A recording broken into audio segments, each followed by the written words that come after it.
Indiana Jones and the Great Circle sounds like the kind of title you'd find at a scholastic book fair, not something tied to a big budget video game. All of this just works.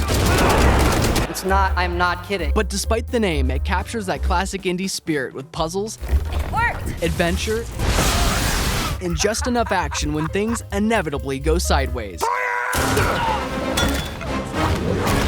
Come on, big guy. You think you know the Great Circle. You don't know its power.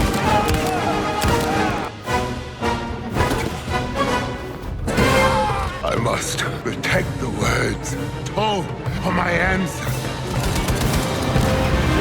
Out of my way, pal! No one to blame but yourself. If you're anything like me, you were against the idea of playing Indiana Jones in the first person after the gameplay trailer dropped in 2024. I mean, how do you top the third-person action of My beloved Emperor's Tomb? I want to see all of Indy. Fedora, leather jacket, kicking ass like it's 2003, not spend 15 hours stuck staring at his dry, crusty hands. Boring. But I swallowed my pride, waited like a true patient gamer for a Steam sale, and finally gave it a shot. Oh boy, yeah. And shockingly, I was happy to be wrong. You have any idea how old that was? Does it dethrone Emperor's Tomb as the best indie game ever? No, but only because nostalgia is a hell of a drug. Still, I'd gladly scooch this one right next to my childhood favorite for everything it brings to the table. Been a pleasure. This is the first Indiana Jones game that truly captures the feeling of stepping into the original trilogy. I wouldn't say it surpasses the classics, but it absolutely washed the sour taste left by the most recent entry in the series, The Dial of Dysentery. You chose poorly. The game works so well because you're in the mind and body of Indiana Jones, which fits the interactive moments perfectly. And to Machine Games' credit, they clearly knew some of us still crave those cinematic, full-body indie moments. So even though it's mostly first-person, they cleverly sprinkle in just enough whip-swinging, climbing, and dramatic camera pulls, almost like... I've pretty much just been leaving a breadcrumb trail of... Third person. I see that now. And the final, and maybe most important reason this game stands out, the story, and the people you meet along the way. I'm not going to cover every character, but I do want to spotlight 3 notable ones and praise their performances. First up, we have our lead, voiced by Troy Baker, who nails his Harrison Ford impression, finger wag and all. My only gripe is that on rare occasions, his facial motion capture gets a bit too expressive for Ford's famously stoic style. Then there's Gina, played by Alessandra Mastronardi, Indy's companion on this journey. Not quite a love interest, but close enough to keep things interesting without derailing the story. She's got what I believe to be the perfect traits for a female companion in an indie adventure. Adventurous, strong-willed, but with the gentle side. Maybe we can have that for dinner! Basically following the Marion archetype. I've seen some online grumblings calling this game woke for giving her strength and agency, which I find pretty silly. If that's the hill you want to die on though, then Raiders of the Lost Ark isn't exactly safe either. Just be thankful she's not anything like Willie Scott. And finally, the villain, Emmerich Voss, played by Marios Gabrielis, easily one of the most delightfully over-the-top, mustache-twirling antagonists in the entire Indiana Jones universe. He oozes with sadistic charm thanks to Mario's unhinged performance, and he's not afraid to look absolutely ridiculous while doing it. I always like to do my due diligence, digging up behind-the-scenes details and odd bits of history related to the game, and while most of what I found wasn't all that exciting, there were a few things worth mentioning. Executive producer Todd Howard originally pitched the idea of an indie game to George Lucas all the way back in 2009. That Michael Jackson, king of pop, has died. But it all fell through, partially due to limited resources at the time, and partially because George wanted to publish it himself, which was a deal breaker for Bethesda. So, until recently, the last indie game we had was The Staff of Kings, a total dumpster fire complete with awkward controls and posture so bad, it looked like Indy might have already aged into his Dial of Destiny years. Outside of that, a few interesting details came out of Troy Baker's interviews. For one, he initially turned down the role, even suggesting other actors he thought would be a better fit. This was an opportunity that I originally said no to. After a lot of back and forth, he landed the role, picked from nearly 100 actors, thanks to a blind audience test, despite Todd Howard having someone else in mind. The way they kicked off the meeting was Todd looked at me and goes, "I want you to know I did not want you in my game."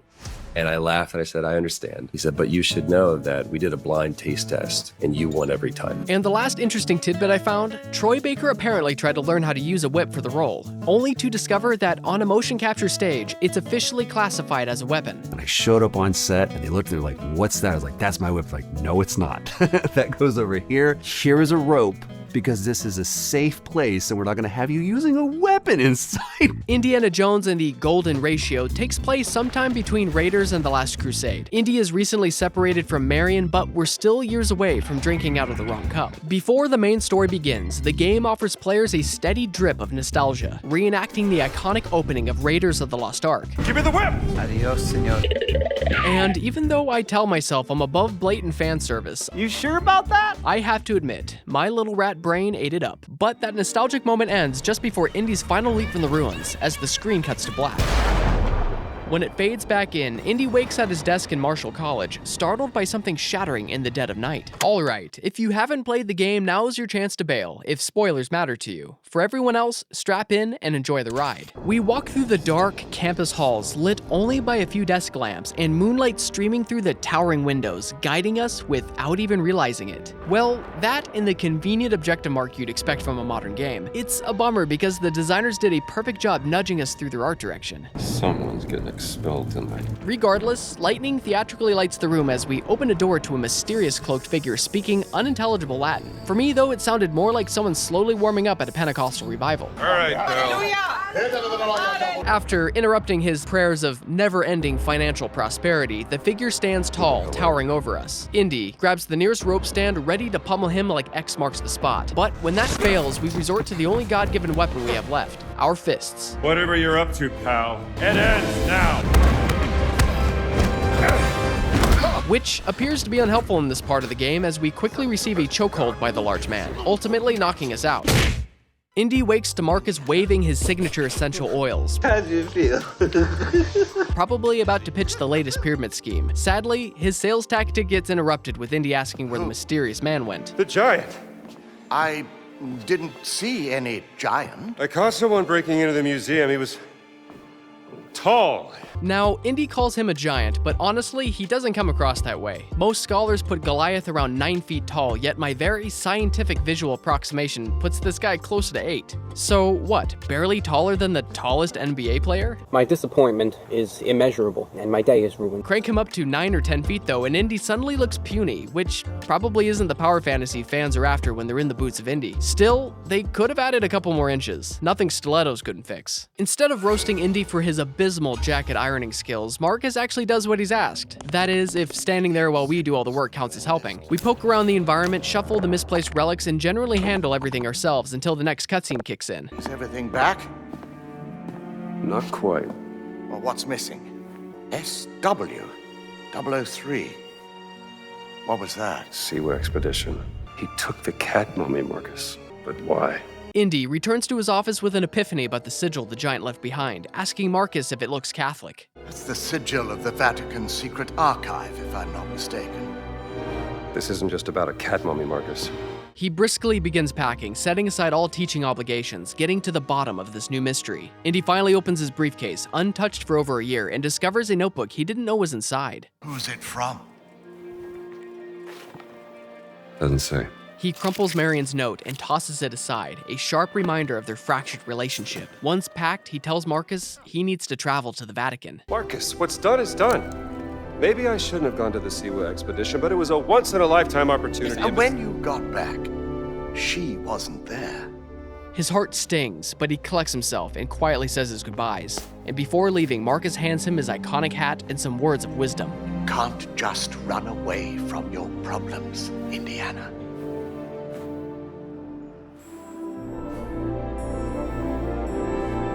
Watch me. Indy sends a message during his travels to his good friend Antonio, letting him know about his arrival. His friend warns that the Vatican isn't safe and says he'll meet Indy at the village steps. And with that, our next level begins, outside Vatican City in the dead of night. Scaling the fortified wall, we spot 2 oblivious guards, backs turned. Like a hornet disturbed from its nest, they charge straight at us, right into our fists.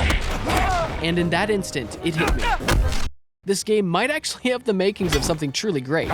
Our earlier run-in with the giant barely left a mark, but these guards, wow. Every punch lands with a bold, superhuman impact ripped straight from the films.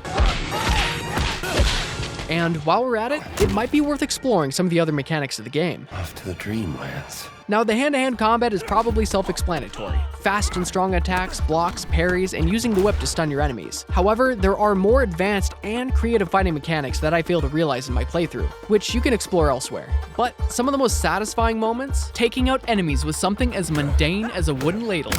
Which conveniently brings us to our next topic. Food. We crave sustenance. Indiana Jones and the Great Circle gives us two delicious food types, breads and fruits.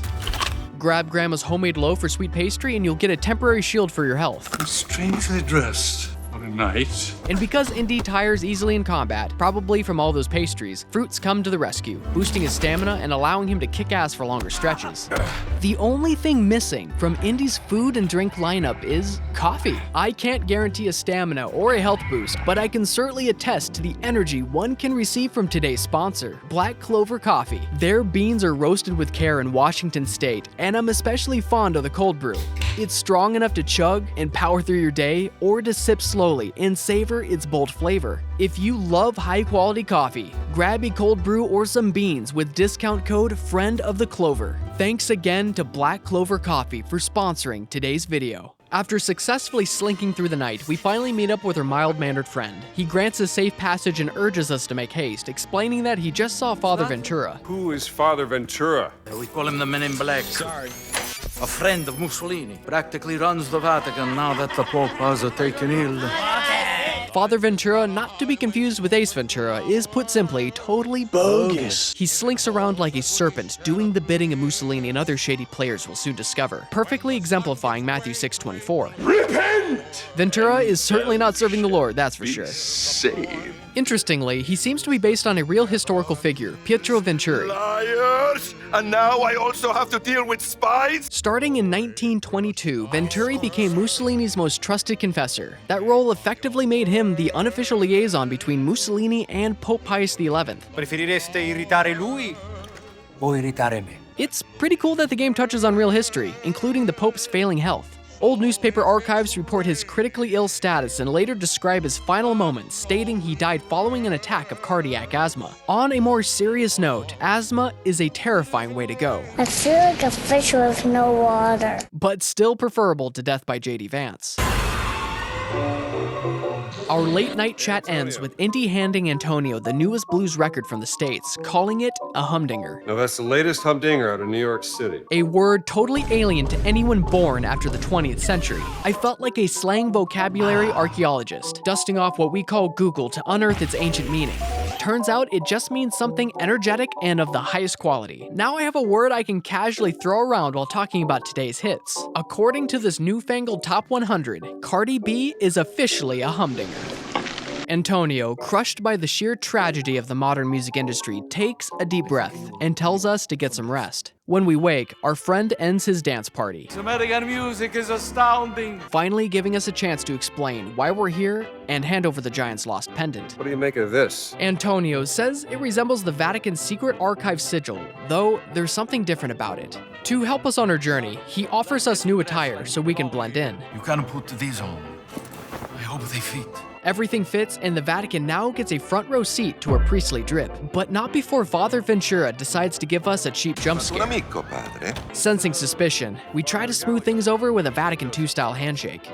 In America. Indy makes a lazy sign of the cross, and Father Ventura disappears, no doubt scheming his next move. After that awkward exchange, He's a jolly fellow. we explore the library, searching for the symbol shown on the Giant's pendant, and find it almost immediately. But you don't see it? Clearly, no one cared to hide the thing. The crucifix above is practically pointing right at it. Coincidence? I think not! Let's see if this works. And as it turns out, lurking behind us the whole time was Antonio. Where do you think it leads? Fucking lingerer, man. Yeah. Bums me out. We creep into the damp, moldy basement with Antonio gleefully in tow and uncover a map pointing to secret Vatican inscriptions. You know, this might be a map of those inscriptions you talked about. Our saintly friend doubts it'll lead us anywhere, but still asks that we find and photograph the inscriptions for later review. Let's say I bring you some evidence. You got a camera I can use? With Indy's iPhone 17 Pro out of reach, we visit Antonio's friend, hoping to get a camera. Antonio sent you? He's a friend. Antonio is a lousy bum who cheats at cards. Goodbye. After his brief bout of Catholic guilt, we buy the camera, take our pictures, survive a minor scuffle, and rush back to the office like we're delivering pictures of Spider-Man. Did you bring me any photographic evidence of Father Crescenzo's imaginative claims? Okay, here's what we got. Crap. Mega crap. Take him somewhere else. As our photography career comes to an end, we swallow our pride and translate the photos. Mind if I borrow your magnifying glass?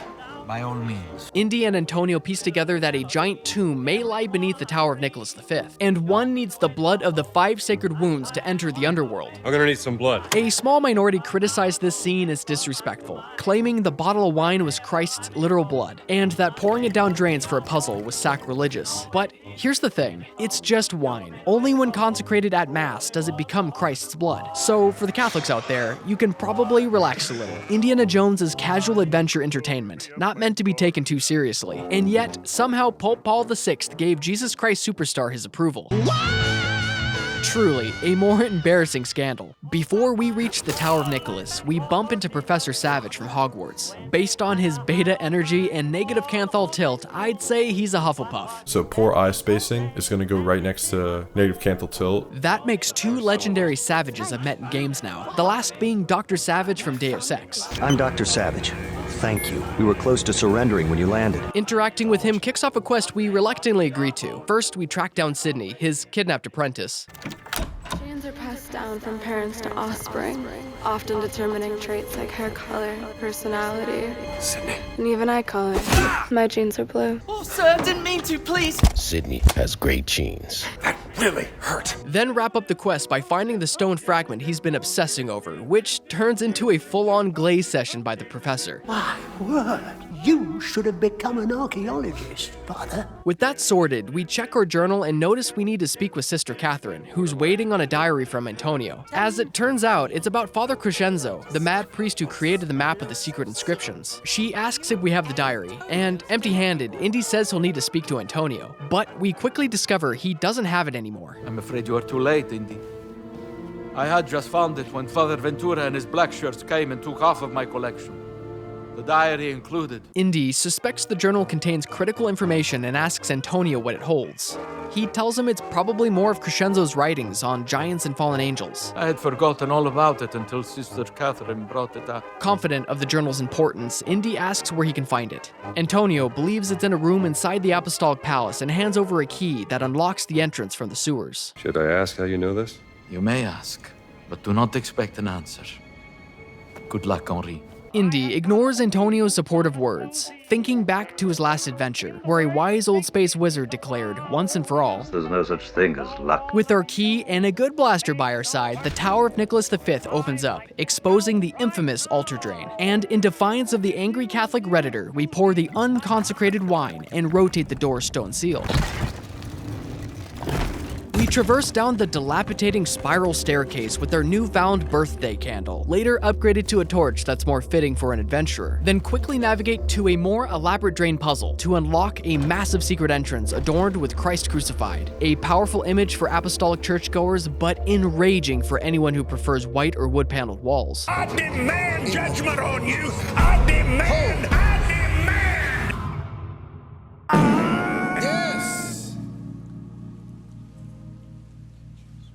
Clearly, the miracles didn't end at Pentecost, as our wine refills with every pour. Maybe Mother Mary's request at Cana wasn't a one-time deal. After successfully solving the underground puzzle, we follow a path that leads to an ancient giant tomb. Too heavy. Maybe there's another way to open it. Opening it requires sticking our hand into a dark mystery hole to pull a lever. Inevitably, this ends in some property damage. But on the bright side, we snag a scroll from the giant remains. Fountain of Confession. Entrance to the sacred monastery of the Nephilim Order. There it is. We attempt our getaway, but that plan goes straight out the stained glass window when a bulldozer crashes through. With our exit blocked, we slink around, kick some ass.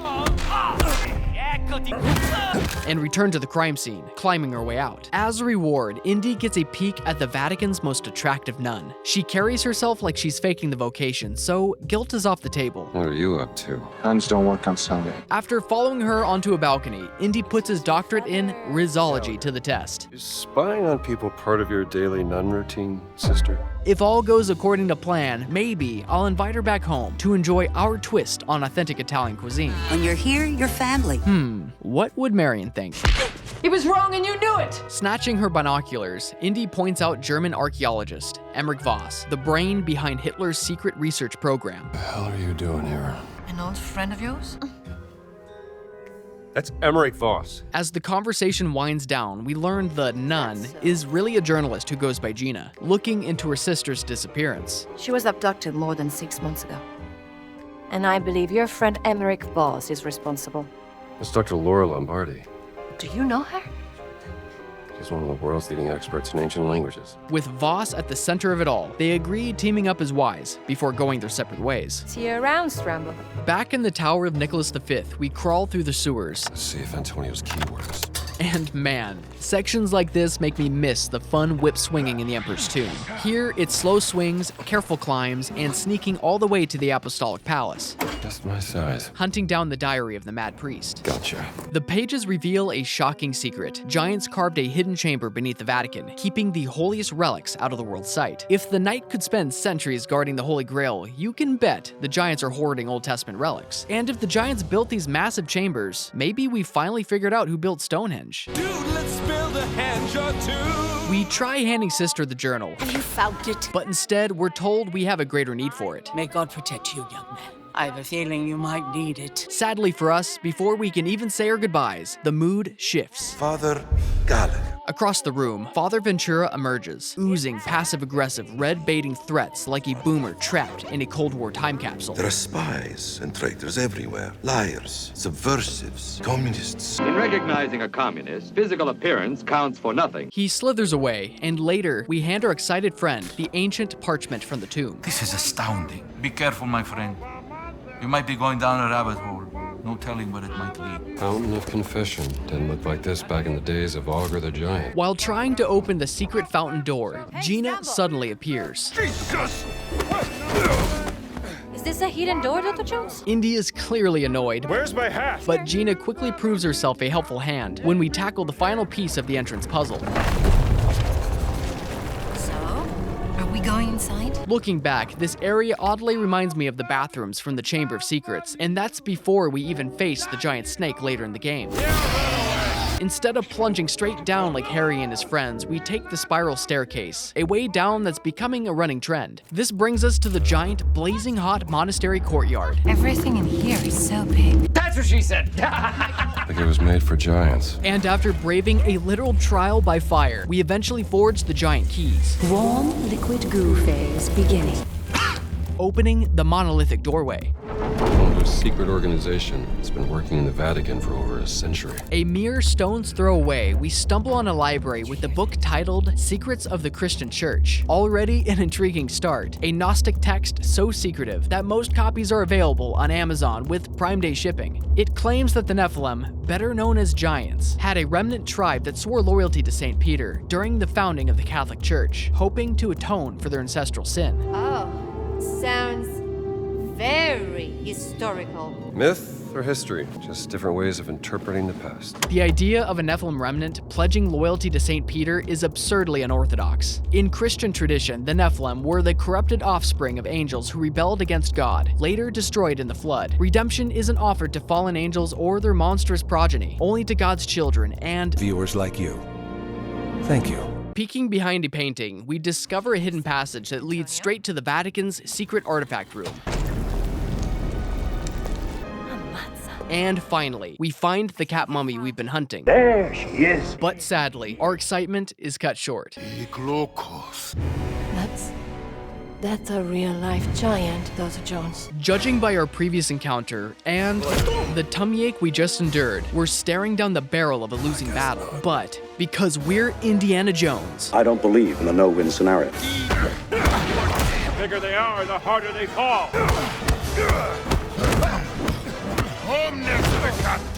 Are you even trying?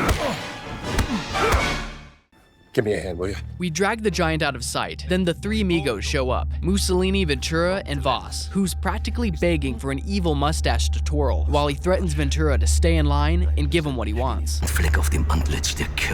Moments later, Voss grabs the cat mummy from the shelf and smashes it open, revealing a stone relic of the Great Circle. Ventura explains that it's taken the church centuries to gather these 13 artifacts, including the cat mummy now lying in pieces, but 4 are still missing. And gripped by another wave of Catholic guilt, he warns Voss of the unimaginable forces sealed within. Max Lord, I need you to give me the stone! Voss and the gang quickly load the supernatural rocks onto the airship. Just as it lifts off, we pull a Hail Mary maneuver, our legs flopping limply, and Gina, already inside, reaches out and pulls us in. What were you doing out there? Prince of Bel-Air. Why are you following me, Stramble? Oh, don't flatter yourself. Once we've settled, Indy suddenly has a change in gender identity. Do you have any lipstick? Give it to me. But to my surprise, it was actually a crucial tool for lipstick exposition. If you were to draw a line through these ancient sites around the globe, you get a perfectly aligned circle. The Great Circle. Exactly. Since the Nazis obviously don't care about history, it's safe to assume they just want it for its supernatural power. Realizing this, it's paramount that we get to the relics before they do. After all, That belongs in a museum! so it's a race to collect the Infinity Stones before Voss's mustache-twirling hands touch them, and hopefully track down Gina's sister in the process. In Egypt, Voss speeds off with his briefcase of stones, while Indy and Gina hop on the back of a nearby truck, driving toward Gina's good friend. It's Father Little. Yes, nice to meet you. We snack on some grapes, a relief after our bad date scare. Bad dates. When Gina's friend sparks our next epiphany, the next stone must be in the Idol of Ra. The stones of the Great Circle were found inside various ancient relics, which could mean the Idol of Ra contains another one of those stones. Bravo! We leave the tent, marching through the desert, remembering that timeless line from the old ad we starred in. Your revolver holds 6 bullets, but your fists never run out of ammo. Safe to say, the Nazis got the memo. Hold your horses! Okay, let's talk guns. Lots of guns. By now, they show up more often, but don't expect to feel like a one-bullet hero.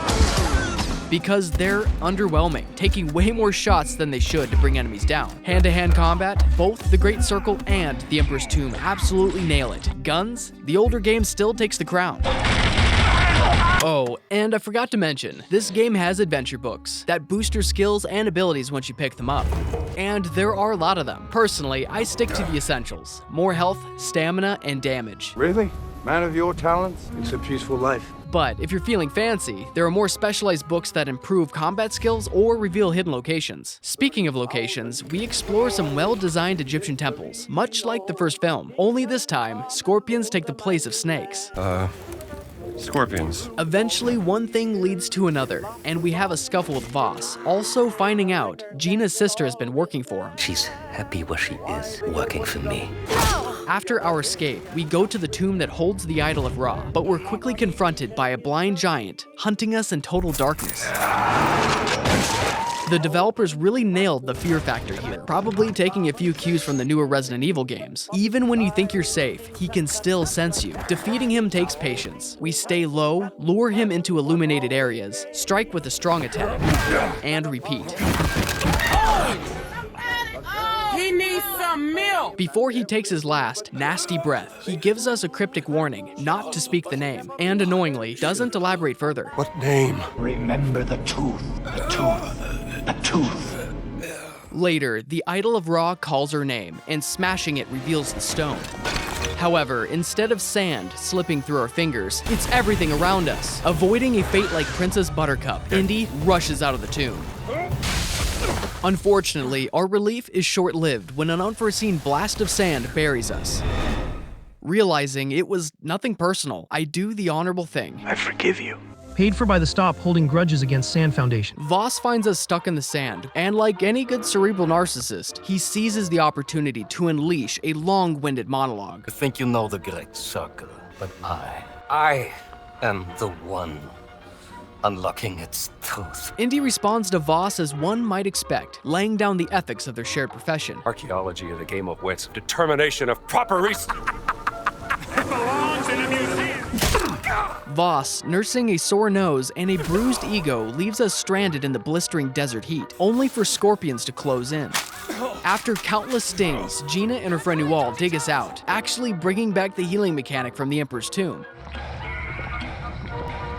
I'm glad you're still alive. We're told that some time ago, Voss found a scroll in the North African tomb describing a set of forbidden stones. That discovery landed him funding for a dig in Machu Picchu, which just so happens to be one of the sites of the Great Circle. Gina adds that this must be why Voss needed her sister, to translate the Adamic carvings on the stone. Whether she did it to aid the Nazis or for her own reasons, that part remains unclear. The stone was also lost shortly after and its trail buried under classified documents, until Gina intercepted a Morse code signal from the Himalayas.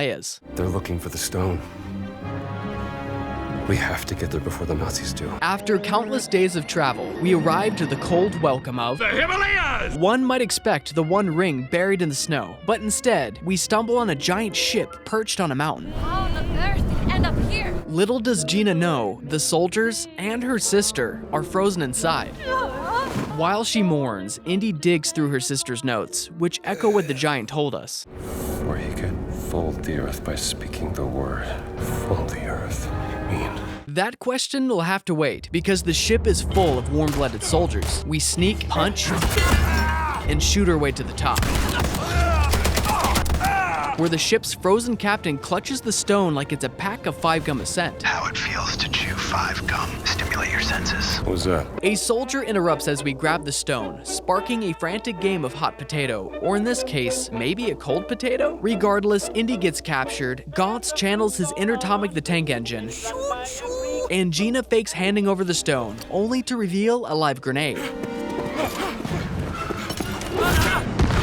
This triggers a chain reaction, sending the ship nose-diving off the cliff. Indy and Gina do their best to navigate the chaos, but it all leads to a dead end. Gina, I'm all out of ideas. She wonders if the stone brought the ship here. After all, it supposedly folds the earth with a single word. With this epiphany, Indy nails every syllable, and they're suddenly transported.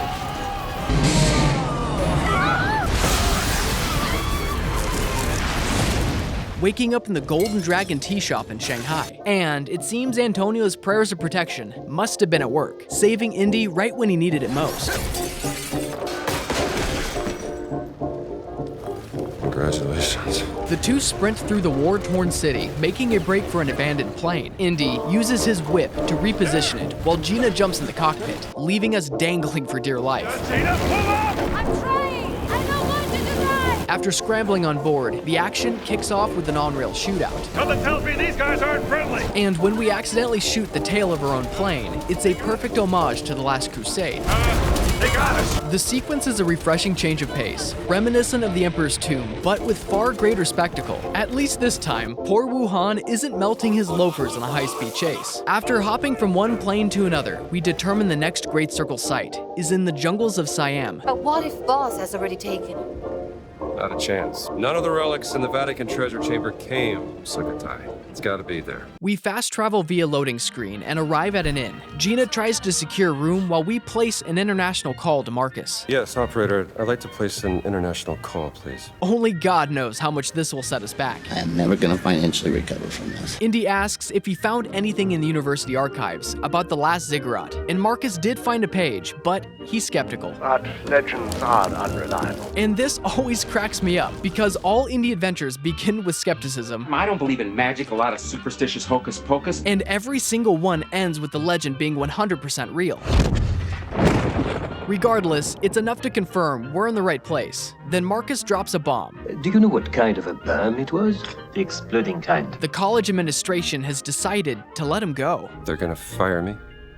I told you that running off during midterms would get you in trouble, oh boy. Do this to me. You know how much I sacrificed? It's a tiny detail, but I genuinely love that they included it. In all of his adventures, Indy ditches his academic obligations with zero consequences. But here, the developers acknowledge reality, and it makes the world feel just a little more grounded. Before Indy can even process the news, Locus appears from behind, warning him to leave. Last chance to leave. Life is precious.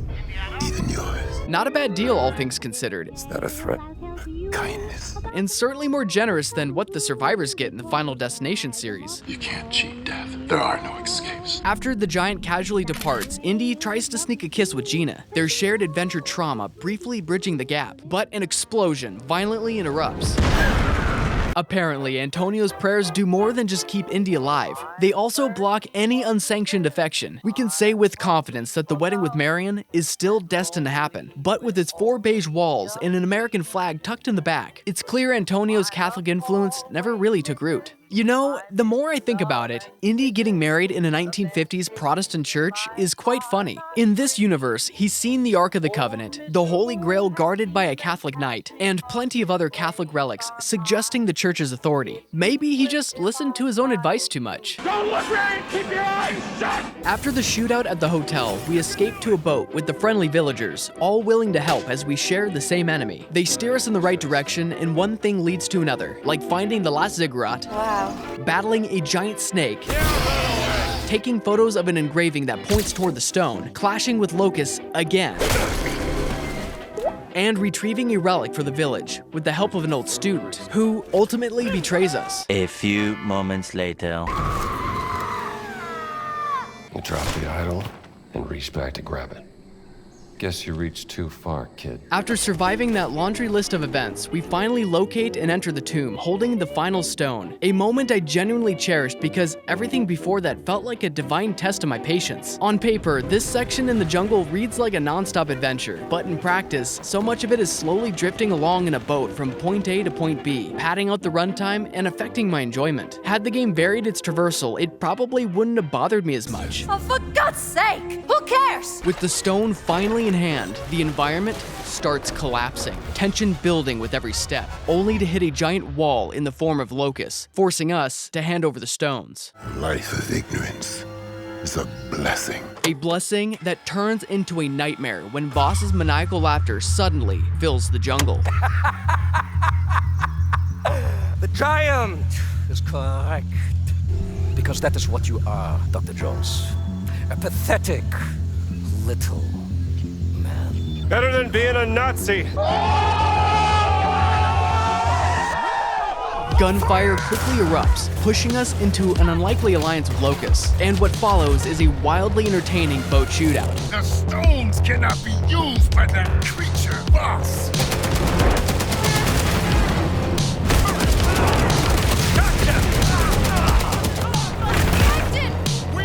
Until we're forced to jump overboard.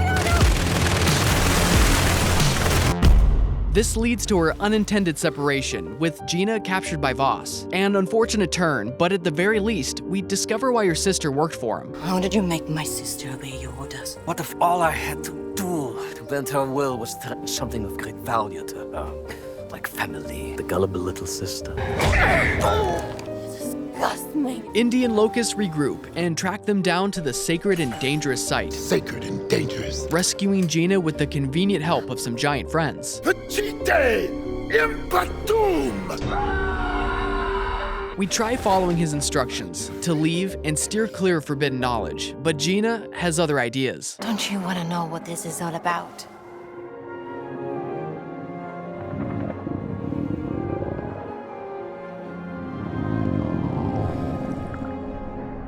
You're damn right I do. Apparently, we can't help ourselves. Original sin is very much alive as we jump headfirst into the same mistake Adam and Eve made. I want to know everything. I want to know. At least our rib is still intact as we enter the sacred site. Madre mia. Is that what I think it is? It's Noah's Ark. We leave Gina with the stones and continue, finding Locust unconscious. But the air chills as Voss emerges from the shadows. I must admit, Dr. Jones, I was not expecting the giants to attack. It gave me quite a headache. Don't take Tylenol. He unloads his gun, warning about his latest obsession. I have mastered the lethal Japanese hand-to-hand combat art of karate. Whatever, dude. Whatever. Then info dumps everything about the stones and their connection to Noah's Ark. If you were paying attention, some of this is redundant, but here's the gist. 17 stones, each tied to a Great Circle site, were used by Noah to gather animals. Afterward, the giants hid and guarded them at each of the locations. Some legends blame the flood on them, so they needed redemption. Over time, the stones were lost, so the giants allied with the Vatican to locate and protect them. All this, supposedly, to keep the stones away from men like us. Men like you. Gina couldn't resist and shows up in the tent, only to get both of them captured, leaving Voss in possession of the stones. You're messing with powers beyond your control. You should know by now, I am always in control. Well, in the end, Indy was certainly proved right. Voss, you have to stop! After the magic words are uttered, a storm erupts, and Voss, mad that nothing went his way, tries to karate fight us. You're not going anywhere! Not exactly to the level of the Emperor's tomb, but points for effort. Then Locust swoops in, takes the wheel, and Voss ends up spectacularly overestimating his unconditional elect status. You were born! This is fire!